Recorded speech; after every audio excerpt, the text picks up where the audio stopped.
Bismillah ar-Rahman ar-Rahim. Madame Nebtizine va présenter sa soutenance de doctorat intitulée Synthèse et caractérisation d'une nanocomposite à base de graphène et oxyde de manganèse pour application en supercondensateur. En présentation du jury composé, je commence par le professeur Hamid Satha de l'Université de Guelma, le professeur Amara Atmani de l'Université de Skikda, le professeur Chitibi Mohamed de l'Université d'Annaba et son directeur de thèse, le professeur Tariq Bourjiba de l'Université de Guelma et moi-même, professeur Lamzad Mehsen de l'Université de Guelma. Madame Nebtizine, prenez le temps nécessaire pour exposer votre travail. Vous pouvez commencer. Monsieur le Président du jury, Monsieur les membres du jury, je vais présenter aujourd'hui mes travaux du doctorat qui portent sur la synthèse et caractérisation d'une nanocomposite à base de graphène, oxyde de manganèse pour application en supercondensateur. Avant toute chose, je tiens à vous remercier d'avoir bien voulu participer à l'évaluation de ce travail. Alors, je fais ma thèse dans le laboratoire de génie électrique du Guelma, sur la direction de M. Tariq Bourjiba, professeur à l'Université du Guelma, que je le remercie de m'avoir guidé au long de 5 années. Alors, le plan de travail est organisé comme suit. Après une brève introduction sur l'énergie et les éléments d'énergie, suivi par une partie théorique, la problématique de notre sujet sera présentée et également notre objectif et stratégie proposée.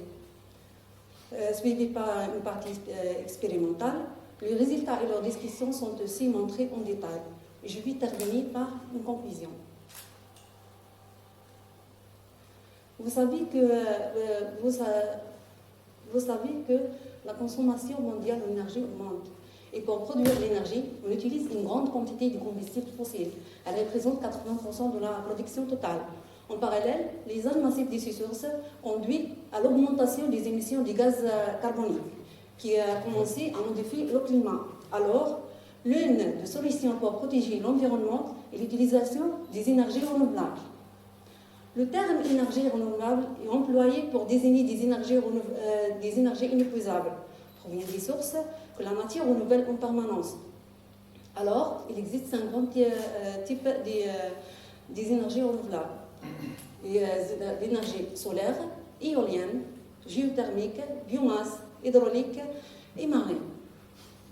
L'Algérie recèle un potentiel d'énergie renouvelable parmi les plus grands au monde. Les potentialités importantes sont le potentiel solaire, éolien, géothermique et hydraulique. Dans ce contexte, l'Algérie a lancé un programme de développement des énergies renouvelables, consiste à installer une puissance de l'ordre de 22 000 MW à l'horizon de 2030 pour le marché national. Les énergies renouvelables est un pilier de la transition énergétique, mi-intermittente. Vu sa nature, elle est indispensable de stocker l'énergie. Le stockage de l'énergie est l'action qui consiste à placer une quantité d'énergie dans un dispositif pour permettre son utilisation ultérieure. Le stockage a pour objectif de rationaliser l'utilisation et de laisser l'équilibre dans notre production. Aussi, d'assurer une fiabilité forte aux moyens renouvelables qui fonctionnent au réseau. En plus, il donne aux énergies renouvelables une place plus importante dans le mix électronique. Quotidiennement, nous sommes confrontés à des situations différentes. Alors, une quantité d'énergie différente et également un délai de livraison différent. Le dispositif de stockage d'énergie doit être fiable, performant, recyclable, écologiquement propre et bas coût et avec une densité d'énergie et de puissance élevée. Les moyens de stockage d'énergie d'électricité peuvent être classés en 3 grands types, selon leur performance et leurs caractéristiques. Il existe les condensateurs, les batteries et les supercondensateurs. Ce dernier sont situés techniquement entre les condensateurs et les batteries. Dans cette partie, on a donné un aperçu sur les supercondensateurs. Les supercondensateurs sont constitués de deux électrodes généralement identiques séparées par un électrolyte. Ils sont électrochimiques. Les supercondensateurs peuvent être classés en trois types. Les différences entre les types de supercondensateurs sont basées sur la nature des matériaux actifs utilisés pour les électrodes et sur le mode de stockage au sein de ces matériaux. On a les matériaux carboniques poreux et dans cela, le mode de stockage est électrostatique. Et les oxydes métalliques, et dans ce cas, le stockage se fait par le transfert des charges par oxydoréduction lors des phases charge-décharge. Et les polymères conducteurs, et dans ce cas, le mode de stockage se fait par le transfert des charges liées au processus de dopage et dédopage. Les trois types de supercondensateurs sont les condensateurs à double couche électrique et les pseudocondensateurs et les supercondensateurs hybrides. On commence par le condensateur à double couche électrique. Les condensateurs à double couche électrique est basé sur la théorie de double couche électrique, formée à l'interface solide-électrolyte. Et dans ce cas, le mode de stockage est électrostatique. La modélisation théorique du phénomène de double couche électrique a été donnée par trois modèles. Le modèle de Helmholtz, le modèle de Guy-Chapman et le modèle de Stern. Par contre, pour le pseudocondensateur, les charges sont stockées de manière Faraday par le transfert des charges entre l'électrode et l'électrolyte. Dans la littérature, le pseudocondensateur présente une capacité de 10 à 100 fois plus supérieure que celle de EDLC à base de carbone pur. Grâce à ces caractéristiques exceptionnelles, les supercondensateurs sont de plus en plus utilisés. Les applications envisagées pour les supercondensateurs regroupent l'électronique grand public, les applications automobiles. Ils sont appliqués aussi aux orientations des pales d'éoliennes, les transports collectifs, urbains, avions, etc.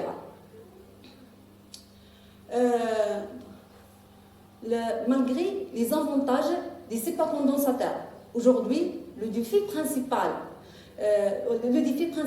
est d'augmenter la densité d'énergie, donc en conservant les autres avantages. D'après l'équation de l'énergie maximale, la densité d'énergie est proportionnelle à la capacité spécifique au carré de la plage de tension. Pour améliorer la densité d'énergie, la capacité spécifique et la plage de tension doivent être améliorées. Alors, l'amélioration des performances des supercondensateurs passe par la synthèse de nouveaux matériaux performants.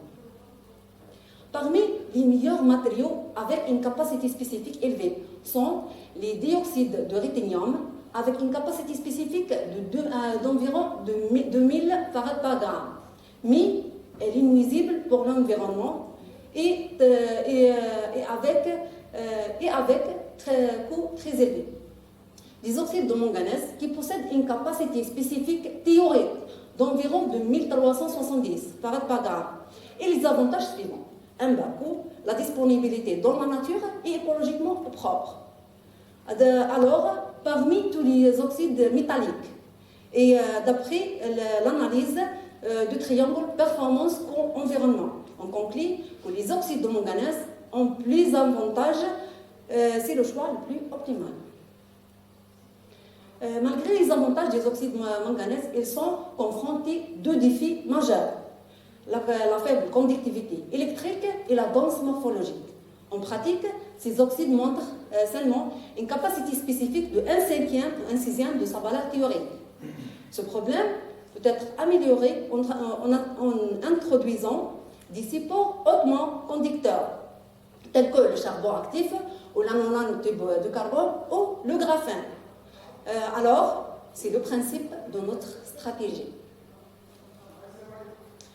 Compte tenu de ce qui précède, notre travail a pour objectif de développer une nouvelle électrode pour supercondensateur présentant une capacité spécifique élevée, une densité de puissance et d'énergie élevée, un faible coût et doivent être écologiquement propres.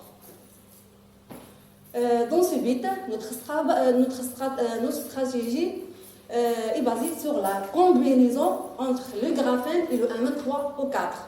Pour la synthèse d'une électrode nanocomposite sans liant, avec une méthode facile, simple et facilement transférable à un procédé industriel. Le graphène a été décrit comme un matériau miracle. Grâce à ses caractéristiques, grâce à sa surface spécifique élevée, sa conductivité électrique élevée et sa conductivité thermique élevée. Aussi, elle est plus résistante que l'acier. Même chose pour le M3O4, qui a une capacité intrinsèque élevée, une morphologie stable, une microstructure contrôlable, un faible coût et écologiquement propre. La question ici, comment faire ça réellement? C'est l'objectif de notre partie expérimentale. Afin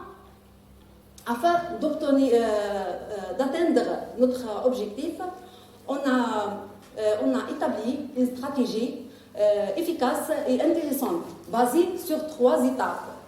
La première étape, c'est la synthèse du graphène.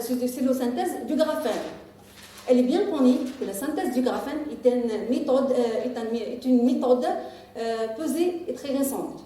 On a réussi à synthétiser un graphène de haute qualité au sein de notre laboratoire par la méthode d'exfoliation électrochimique. Après d'avoir synthétisé le graphène, c'était comment utiliser pour application électrochimique.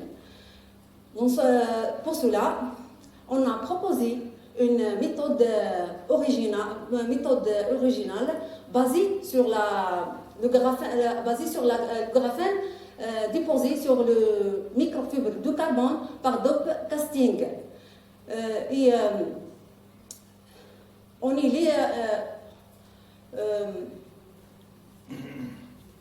les premiers qui réalisent cette technique. À cet effet, on a obtenu une électrode hiérarchique multi-échelle, microfibre de carbone, graphène. Cette électrode a été utilisée pour la synthèse de M3O4 par la méthode de réduction spontanée. Et enfin, on a obtenu l'électrode microfibre de carbone, graphène M3O4. Maintenant, je vais présenter en résumé les moyens utilisés de ce travail. La plupart des produits chimiques ont été achetés chez Sigma Alderich. Pour bien accomplir le travail expérimental, nous avons utilisé les appareils scientifiques suivants. Les différentes caractérisations ont été faites en utilisant les appareils scientifiques suivants. Dans cette partie, je vais présenter les différentes techniques pour la synthèse des différentes électrodes afin de construire l'électrode microfibre de carbone graphène M3O4. En premier temps, l'élaboration d'électrodes microfibre de carbone graphène se fait par le dépôt du graphène sur le substrat conducteur par drop casting en 3 étapes. Le dépôt d'un volume du graphène sur la surface de notre substrat. Ensuite, évaporation rapide à 150 degrés Celsius et lavage de l'échantillon avec l'eau distillée et séchage à 100 degrés Celsius pendant 24 heures. L'électrode microfibre de carbone M3O4 a été synthétisée pour faire une comparaison avec le microfibre de carbone graphène M3O4 pour montrer l'avantage d'utilisation du graphène. Pour cela, on utilise une solution de permanganate de potassium et l'acide sulfurique comme une source de M3O4. Ensuite, le dépôt de cette solution sur la moitié de la surface totale de microfibre de carbone et évaporation rapide jusqu'à l'obtention de film brun et sèche rinçage de l'eau distillée et séchage dans le tube à 100 degrés Celsius pendant au moins 24 heures. Pour l'élaboration d'électrodes microfibres de carbone graphène M3 ou 4, on a utilisé l'électrode microfibre de carbone graphène comme un substrat pour la formation spontanée d'oxyde de manganèse à partir des ions de permanganète en milieu acide à 150 degrés Celsius. Cette partie est conscrite au résultat afin d'explorer le comportement des différents matériaux synthétisés en tant que matériaux d'électrode et d'étudier leur performance électrochimique et morphologique. Les techniques de caractérisation morphologique sont les microélectroniques à balayage, les diffractions des rayons X, le spectroscopie Raman et pour la caractérisation électrochimique, on a le voltammétrie cyclique, le charge-décharge galvanostatique et les spectroscopies d'impédance électrochimique. Alors, on commence par la qualification de qualité du graphène préparé. Notre graphène préparé a été qualifié par les techniques MEB et les micro-ramons. Les micro-ramons, à noter que le micro-ramon est la méthode très utilisée et très intéressante et très utilisée pour confirmer la qualité du graphène. D'après l'image MEB du graphène, on voit clairement que les feuilles de graphène se forment de feuilles agrégées, raides, froissées et associées de manière aléatoire. Le spectre Raman de graphène se caractérise par la présence de trois pics principales, D, G et 2D. Et le 2D est inférieur à 2700. Alors, on peut dire que l'exfoliation a été réussie avec une obtention du graphène. Pour confirmer, on a besoin de calculer le rapport AD2 sur AD1. En appliquant la méthode de Ferrari, le rapport AD2 sur AD1 égale 0,42. Il faut mentionner que le défi principal d'avoir un graphène de haute qualité, c'est toujours d'avoir un graphène avec le minimum de couches. Et dans notre laboratoire, on a été avoir un graphène de 3 couches. Et là, il est à noter que nous sommes parmi les rares laboratoires en Algérie ou même en Afrique qui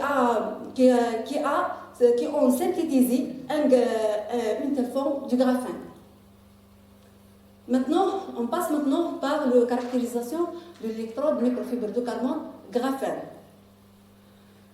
D'après les images MEB de microfibre de carbone, on constate que le microfibre de carbone est constitué de structures tridimensionnelles, de microfibres de carbone d'un diamètre d'environ de 5 micromètres.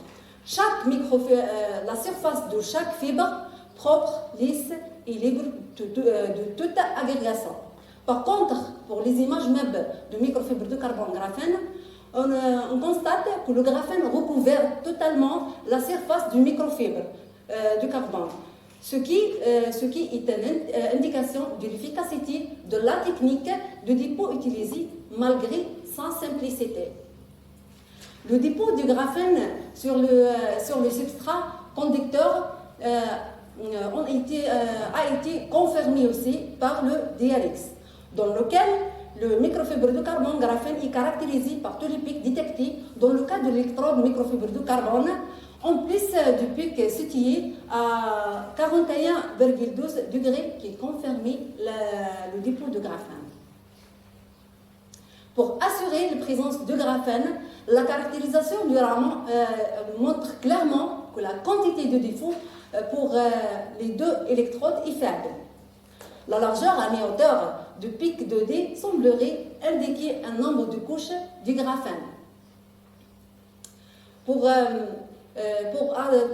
étudier la possibilité d'utiliser cette électrode dans le domaine d'application électrochimique, on a établi la caractérisation électrochimique par voltammétrie cyclique a été établie en présence des sondes redox ferrocyanure.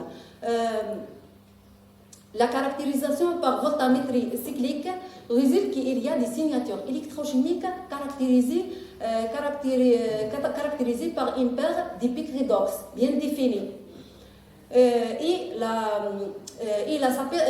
séparation des pics d'oxydation et de réduction égale 106,2 pour MFC et 141,9 pour MFCG. On a enregistré aussi une augmentation des courants de pic anodique et de courants de pic cathodique pour le MFCG par rapport au MFC. Cela dit à la surface spécifique de l'électrode microfibre de carbone graphène est beaucoup plus élevée que celle de l'électrode MFC. D'après l'équation de Rondelsiewicz, la surface électroactive de microfibre de carbone et microfibre de carbone graphène est environ de 3,35 et 5,56 cm respectivement. Et ça dû de l'introduction du graphène qui fournit les ponts conducteurs pour le transfert d'électrons du ferrocyanure. Maintenant, pour assurer que le graphène reste attaché malgré l'utilisation électrochimique, on a établi le voltammétrie cyclique d'oxydoréduction de l'électrode microfibre de carbone à 20 mV par seconde en présence des pics redox ferrocyanure pendant 1 et 60 cycles. Le résultat de voltammétrie cyclique montre que l'électrode est stable électrochimiquement malgré le cyclage. On passe maintenant par la caractérisation de microfibre de carbone graphène par le voltammétrie cyclique au milieu aqueuse. D'après les courbes de voltammétrie cyclique montraient un comportement capacitif non idéal car la forme au moins rectangulaire. On peut voir ici que la réponse de voltammétrie cyclique de microfibre de carbone graphène est 22 fois plus élevée que celle de microfibre de carbone d'une surface géométrique équivalente. Ce qui indique que la surface d'accessibilité des ions d'électrolyte de microfibre de carbone graphène est plus élevée que celle de MFC. Cela est attribué à la surface spécifique élevée du graphène. Pour la courbe de charge galvanostatique montre que le profil de ces courbes est triangulaire avec une pointe linéaire et une bande symétrique. Et la microfibre de carbone se décharge 8 fois plus rapidement que le microfibre de carbone graphène. Ce résultat en accorde avec le résultat de voltammétrie cyclique. Pour la rétention de la capacité spécifique du microfibre de carbone graphène en fonction de nombre de couches, de nombre de cycles, on a montré que la rétention de la capacité microfibre de carbone graphène n'est pas changée malgré l'augmentation du nombre de cycles. Ceci relie directement à l'attachement fort et efficace du graphène sur le substrat carbonique. On passe maintenant, dans cette partie, je vais présenter une comparaison entre les performances de microfibre de carbone Mn3O4 et le microfibre de carbone graphène Mn3O4 pour montrer l'efficacité d'utilisation du graphène. D'après les images MEB de microfibre de carbone Mn3O4, on constate que le Mn3O4 est déposé sous forme de nanoparticules et microparticules sur le microfibre de carbone. Par contre, pour les images microfibres de carbone graphène Mn3O4, on constate que la surface du microfibre de carbone est totalement recouverte par Mn3O4. D'après le diffractogramme de DRX obtenu des deux électrodes, on observe que tous les pics de diffraction caractéristiques sont bien indexés et bien adaptés à la structure tétragonale rapportée dans des nanoparticules de M3 ou 4. Les constantes des réseaux obtenues à partir des données d'IRX correspondent bien à la valeur rapportée de M3 ou 4. Ainsi, les raies de microfibres de carbone graphène M3 ou 4 sont plus larges et plus intenses que celles de microfibres de carbone M3 ou 4. Ceci indique que la particule de M3 ou 4 pour le microfibre de carbone M3 ou 4 est plus cristallite que le microfibre de carbone graphène M3 ou 4. Ceci relie directement à la taille moyenne de cristallite de la particule de M3 ou 4. On passe par la caractérisation par pour confirmer la présence de M3 ou 4, la caractérisation par l'amont de deux électrodes montre clairement que tous les spectres sont caractérisés par la présence de 3 ou 4 pics. Ces pics sont attribués aux bandes D, J, 2D et M3 ou 4. En plus du pic des matériaux carboniques, il y a deux pics à basse fréquence qui peuvent être attribués à la vibration spécifique de M3 ou 4 cristallines. On passe maintenant par la caractérisation par voltammétrie cyclique. On constate, d'après ce résultat, que les 3 voltammétries cycliques affichent une forme presque rectangulaire sur le plage de 1 volt. Ainsi, les électrodes indiquent de capacité spécifique d'environ de 2 farads par gramme pour le microfibre de carbone graphène, 97 farads par gramme pour microfibre de M3 ou 4 et 414 farads par gramme pour le microfibre de carbone graphène M3 ou 4. Alors, le microfibre de carbone graphène M3 ou 4 présente une capacité plus élevée, 4 fois que celle de microfibre de carbone M3 ou 4 dans zone géothermique équivalente. Et ceci montre clairement l'avantage d'utilisation du dépôt du graphène. Et le MFC graphène est un substrat adapté pour le dépôt des matériaux actifs utilisés comme électrode de supercondensateur. Pour mieux comprendre le mécanisme de stockage des charges au sein des électrodes, on a utilisé l'approche du tracé-T, qui consiste à tracer l'inverse du charge en fonction de la vitesse la racine carrée de la vitesse de balayage et la charge en fonction de l'inverse de la racine carrée de la vitesse de balayage. Ce résultat montre qu'à partir de ce tracé, la charge totale et la charge extérieure sont déterminées et la contribution de charge liée à la surface extérieure par rapport à la charge totale est calculée et trouvée égale à 53,85% pour le microfibre de carbone M3 ou 4 et 60,21% pour le microfibre de carbone graphène M3 ou 4. La contribution de MFCG M3 ou 4 est supérieure à celle de MFC M3 ou 4 par 6,36%. Cette différence permet d'améliorer la capacité spécifique de 97 à 358 farads par gramme.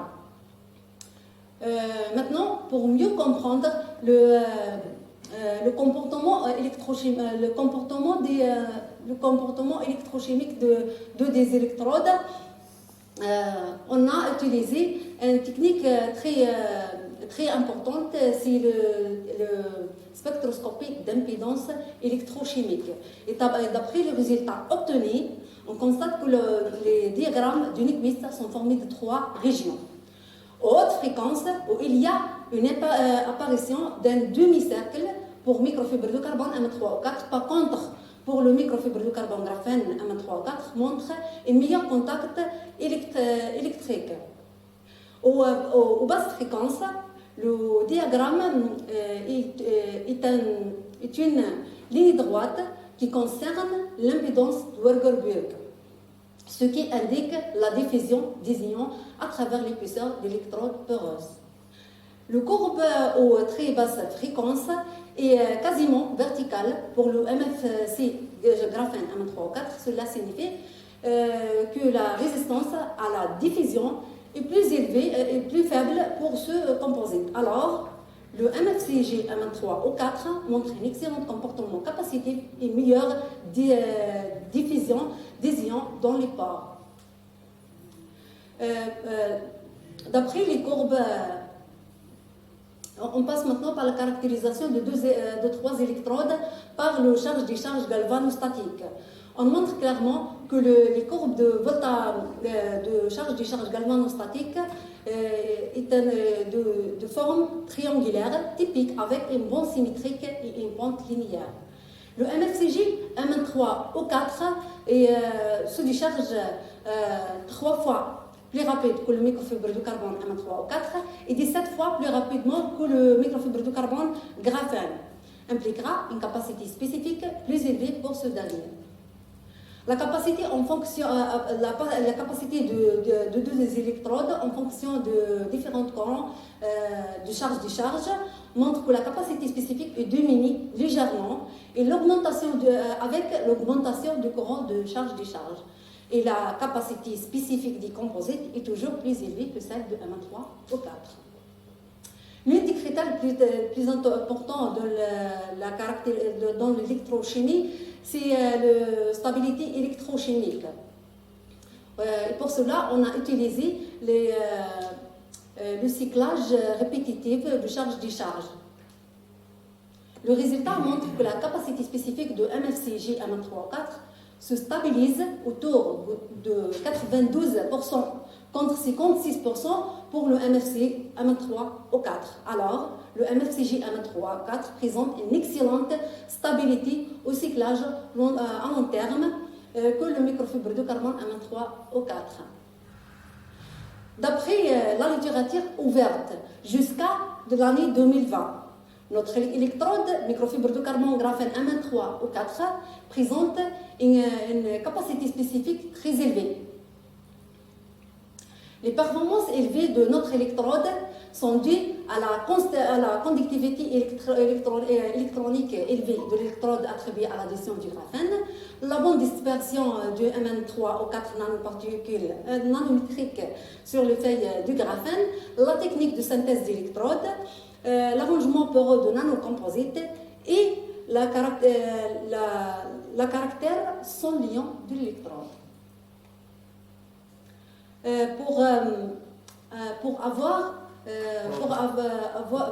Après d'avoir montré l'excellent matériau pour les supercondensateurs, on a décidé d'aller vers le prototypage. Afin d'évaluer le nouveau matériau élaboré, il a été étudié en dispositif dans un système symétrique à deux électrodes. Notre système est constitué à deux plaques de PTFE, une paire d'électrodes et un séparateur poreux imbibé d'électrolyte. La caractérisation de notre dispositif par voltammétrie cyclique montre que les courbes de voltammétrie cyclique entre 0 et 1 volt montrent clairement que les courbes de voltammétrie cyclique en conservent une forme rectangulaire sans pic redox évidente avec un comportement capacitif idéal et réversible même à une vitesse de balayage élevée. Les charges-décharge galvanostatiques de notre dispositif est de forme triangulaire, typique avec une bande symétrique et une pente assez linéaire pour les différents courants. La capacité spécifique de notre dispositif en fonction des différents courants montre que la capacité de notre dispositif reste élevée et stable malgré que le régime de courant augmente. D'après le diagramme de Ragan montre que le matériau d'électrode peut fournir une densité d'énergie de 35 Wh par kilogramme et une densité de puissance de 1300 watts par kilogramme. Cette excellente performance capacitive peut être attribuée à l'utilisation d'un électrolyte aqueux, la méthode de synthèse de ce composite, le rôle synergétique de M3O4 et du graphène. Le graphène améliore la conductivité électrique de composite et surmonte la problématique de densité élevée de M3O4, ce qui maximise l'utilisation électrochimique de cet oxyde métallique. Les valeurs d'énergie et de puissance de notre dispositif sont supérieures à la plupart des supercondensateurs à base d'oxyde de manganèse et de graphène qui sont mentionnés dans la littérature. Dans ce travail, nous avons développé des électrodes de supercondensateurs sans liant et avec d'excellents comportements électrochimiques à base de graphène et oxyde métallique, afin d'associer leurs avantages par méthode simple, peu coûteuse et facilement transférable à un procédé industriel. Dans un premier temps, on a synthétisé un graphène de haute qualité par une exfoliation électrochimique. Dans un second temps, le graphène obtenu a été déposé pour la première fois sur le microfibre de carbone par une technique facile, simple et efficace. Nous avons montré que le dépôt de graphène sur le substrat microfibre de carbone produit plusieurs effets bénéfiques, tels qu'une amélioration de la cinétique électrochimique, augmentation de la surface d'accessibilité des ions d'électrolyte, une excellente stabilité durant le cyclage répétitif de charge-décharge. Alors, nous allons montrer que le microfibre de carbone graphène est un substrat adapté pour le dépôt des matériaux actifs utilisés comme électrode de supercondensateur. Dans un troisième temps, nous avons synthétisé par la méthode simple, sans liant, les électrodes MFC M3O4 et MFCG M3O4. Leurs caractérisations morphologiques ont confirmé la présence de M3O4 avec une grande pureté et une taille moyenne de cristallite de particules M3O4 estimée à 49 nanomètres pour MFCG M3O4 et 115 nanomètres pour MFC M3O4. D'autre part, les caractérisations électrochimiques ont montré un excellent comportement capacitif de l'électrode MFC-G M3O4 et une meilleure diffusion des ions dans les pores.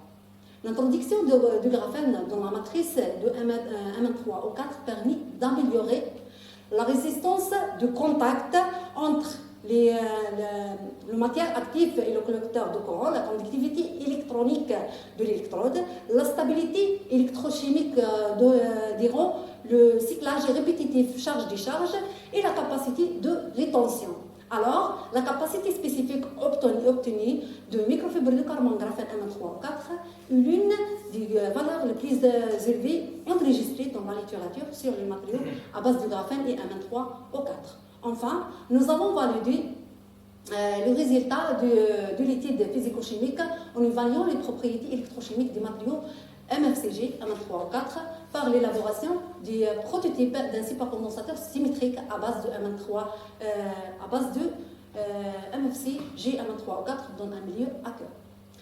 Les performances électrochimiques de dispositifs élaborés montrent un comportement capacitif idéal et réversible, une capacitance très élevée et plus stable, une densité d'énergie de 35 Wh par kilogramme et densité d'énergie de puissance de 1300 watts par kilogramme qui sont situés dans la plage de supercondensateurs entre les capacités et les batteries. Alors, les valeurs d'énergie et de puissance sont supérieures à la plupart des supercondensateurs à base de graphène et d'oxyde de manganèse qui sont mentionnés dans la littérature.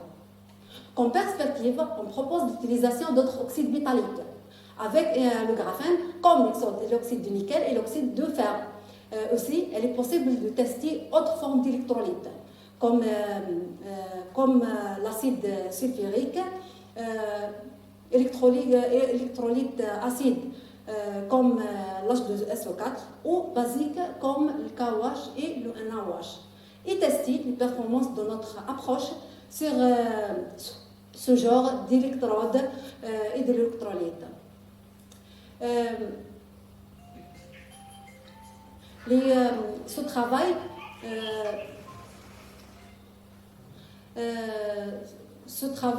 a montré, ce travail a donné fruit à des publications scientifiques dans les journaux renommés et les conférences nationales et internationales. Je voudrais remercier une autre fois mon directeur de thèse, professeur Bourgiba, qui m'a encadré tout au long de cette thèse.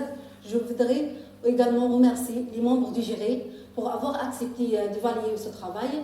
Mes remerciements, vous aussi, aux membres du laboratoire de génie électrique de Guelma, particulièrement son directeur, professeur Mzadni. Je remercie tous les membres de l'équipe de formation de doctorale et son président, le professeur Satha. J'aimerais exprimer ma gratitude au docteur Boujama, directrice de la division chimique de l'environnement au niveau de CRAPSI, et au professeur Saji et professeur Sigitra du département de chimie de l'Université du Québec à Montréal, au Canada, qui m'ont aidé à faire quelques caractérisations, et merci pour votre attention.